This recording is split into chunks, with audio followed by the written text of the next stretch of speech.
Coffee is a brewed drink which is prepared from roasted coffee beans. Roasted beans are ground and then brewed with near boiling water. There are many coffee making methods, some of them are very popular. Espresso Italian origin. Small amount of nearly boiling water is forced under pressure, expressed through finely ground coffee beans. Caffe latte is espresso with milk. Canned coffee is already brewed and ready to drink. French press, coffee is brewed by placing coarsely ground coffee and then pressed. Sugar, milk or cream often added to coffee bitter taste. Health effects. Coffee generally is safe. Coffee is central nervous system stimulant.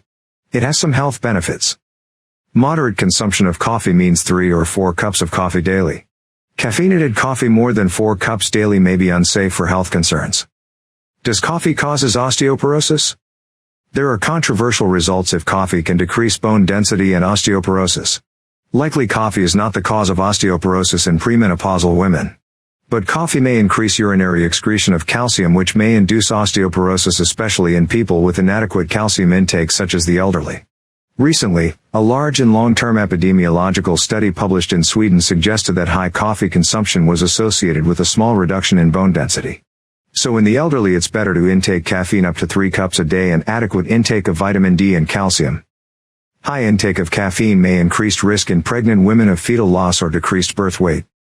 Coffee does not cause indigestion, but may exacerbate gastrointestinal reflux symptoms.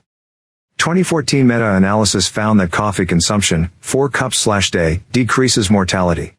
It means that those who drank any coffee lived longer than those who did not. Stroke and cardiovascular. 3 to 5 cups of non-decaffeinated coffee per day decreases risk of cardiovascular disease and stroke. Hypertension.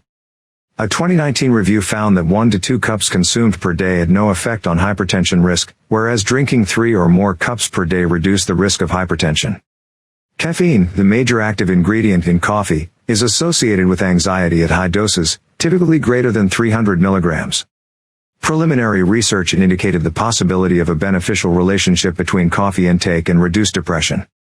Meta-analyses have consistently found that long-term coffee consumption is associated with a lower risk of Parkinson's disease. For some people, discontinuing caffeine use can significantly reduce anxiety.